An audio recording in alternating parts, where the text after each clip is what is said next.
बोल जयकारा बोल मेरे श्री गुरु महाराज की जय।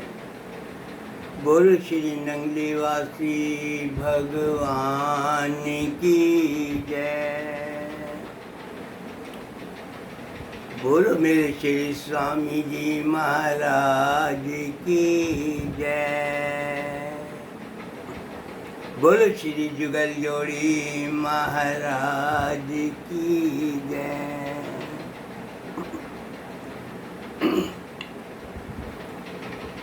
प्रेमियों, कभी कभी हम अपने आप को बहुत सा थका हुआ महसूस करते हैं।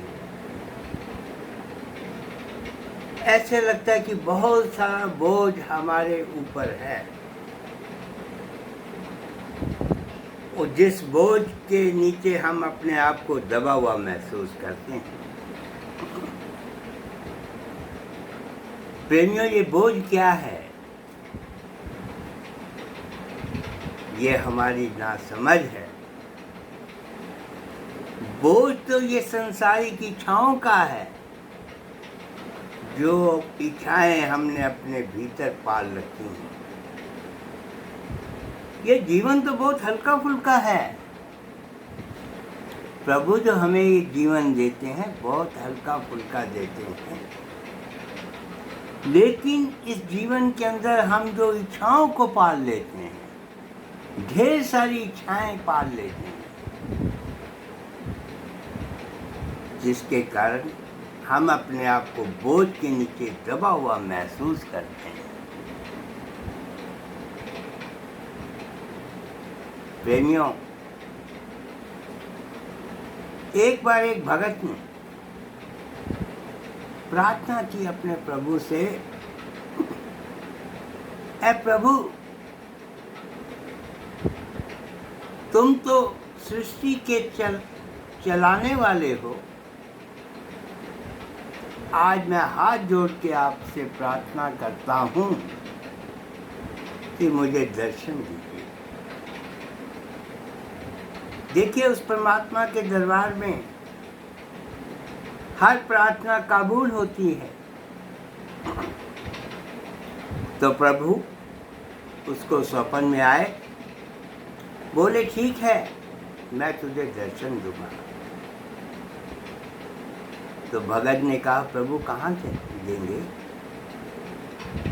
तो उन्होंने उसको बोला कि कल सही इसी वक्त तुम्हारे घर के आसपास कोई मौत होगी, और जब उसका दाह संस्कार करने के लिए जाएंगे तो वहाँ मैं भी हाजिर होऊंगा। तो भगत ने कहा कि प्रभु, मैं तुम्हें कैसे पहचान पाऊंगा, वहाँ तो कई लोग होंगे। तो प्रभु ने कहा कि मेरी एक छोटी सी चुटिया दिखाई दे रही होगी। वैसा ही हुआ कि उसके मोहल्ले में कोई मौत हुई, दाह संस्कार के लिए गए। तो भगत क्या खोजता है, वहाँ तो जितने भी लोग हैं सभी की चोटी दिखाई दे रही है। क्यों दिखाई दे रही है? वहाँ पे सभी ईश्वर का नाम ले रहे थे, ईश्वर को याद कर रहे थे, क्योंकि वो सच्चाई है, जीवन की सच्चाई है कि हमें एक दिन ये दुनिया छोड़नी है। तो भगत बहुत परेशान हुआ, या तो हर एक की चोटी दिखाई दे रही है। मुझे तो उन्होंने कहा था कि मेरी चोटी होगी, लेकिन यहाँ तो सबकी चोटी दिखाई दे रही है। ऐसा क्यों? क्योंकि उस समय भावना सबकी एक पवित्र हुई थी। सभी ईश्वर को याद कर रहे थे, क्योंकि वो अवसर ही ऐसा था, सच्चाई को हर इंसान कबूल कर रहा था कि एक न एक दिन हमको सबको इस संसार को छोड़ना है। जैसे ही वो दाह संस्कार समाप्त हुआ, लोग अपना वापस चलने लगे तो सभी की वो पीछे जो चोटी दिखाई दे रही थी दिखनी बंद हो गई। जैसे ही शमशान घाट के गेट से जनता बाहर निकली तो वही अपने संसारी कामों में लीन हो गई। भैया तेरे व्यापार का क्या है, तेरे वो भाई का क्या है, तेरा उसका क्या हुआ, वही संसारी कामों में उलझ गई। तब सिर्फ एक ही प्राणी थे जो जा रहे थे उस भीड़ में, जिनकी चोटी दिखाई दे रही थी, वही प्रभु थे। तब उस भगत ने पहचाना, उनके चरणों में गिर गया। प्रभु ने भी उसको अपने गले लगाया और वहां से वो चले गए। देखिए प्रेमियों, बेवजह के फालतू बोझों को हमें नहीं लादना है। एक ही सच्चाई को पकड़ लीजिए, ये कड़वा सच समझिए या मीठा सच समझिए कि एक न एक दिन हमको इस दुनिया से जाना है। जाना है तो खाली हाथ नहीं जाना। और इसके साथ ये भी समझ लीजिए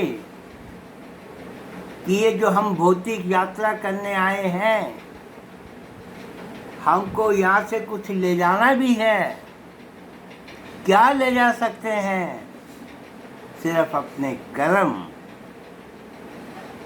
ये बंगले तो उठा नहीं सकते, ये गाड़ियाँ तो उठा नहीं सकते, तो क्या ले जा सकते हैं? जो आपके साथ जा सकता है वो है आपका किया हुआ कर्म। कोई भी काम करते हैं उससे पहले अवश्य विचार करें, कहीं ये किया हुआ कर्म मेरा, जब मेरा वहाँ लेखा जोखा होगा कर्मों का, कहीं मुझे नुकसान तो नहीं पहुँचाएगा। अच्छे कर्म कीजिए, हो सके किसी की मदद कीजिए। प्रेमियों, एक चीज मैं और कहना चाहूँगा कि इस जुबान के अंदर जो हमारे को परमात्मा ने जुबान दी है, ये बहुत ही शक्तिशाली है। इसके ऊपर कुछ ना कुछ अपना कंट्रोल रखिए। कोमल अवश्य है, ये बहुत कोमल है, नाजुक है। एक दिन दांतों और जुबान में आपस में कहा सुनी हो गई। दांत बोले कि हम बहुत मजबूत हैं, 32 हैं हम चबा भी लेते हैं। जुबान सुन रही थी। जुबान ने कहा, भाई शायद तुम गलत फहमी में हो, शक्तिशाली तो मैं हूं। दांतों ने कहा, देख लेते हैं कि आज कौन शक्तिशाली है, तुम हो या हम 32 हैं, तुम अकेली हो। तो जुबान ने कहा, भले मैं अकेली हूं, लो देखो नजारा। सामने ही जिस प्राणी के अंदर दांत थे, जुबान थी, उस प्राणी के सामने एक शक्तिशाली कोई पुरुष खड़े थे। तो जुबान उस शक्तिशाली पुरुष को बुरा भला बोलने लगी, बेवजह, कोई बात नहीं, बेवजह गाली गलौज कर दी। जब उसने सुना तो उसने रख कर उसके चेहरे पे 2 थपाक मारे। इतना शक्तिशाली था, जब थपाक मारे तो दांत बाहर आ गए। तब जुबान बोली, बोलो अब कौन शक्तिशाली है? मैंने तो कुछ अल्फाज ही बोले थे ना, और तुम्हें बाहर निकलवा दी। इसलिए प्रभु से प्रार्थना कीजिए कि मुझे इतनी शक्ति दे कि मैं इस अपनी जुबान पे काबू पा सकूं। मेरी जुबान अगर कुछ बोलती है तो अच्छे ही शब्द बोले, बुरा कभी किसी को ना बोले, मीठा बोले, मधुर बोले। आपकी की हुई बात दूसरे को अच्छी लगनी चाहिए, दूसरे को सुख मिलना चाहिए। कोशिश यही कीजिए कि आपके हाथ से कुछ ना कुछ अवश्य एक ऐसा काम हर रोज हो कि दूसरे को खुशी मिले, दूसरे को आनंद मिले, दूसरे के आनंद में ही अपना आनंद महसूस कीजिए। बोलो जयकारा, बोल मेरे श्री गुरु महाराज की जय। बोलो श्री स्वामी जी महाराज की जय। बोलो श्री जुगल जोड़ी महाराज की जय। बोलो श्री नंगलीवासी भगवान की जय।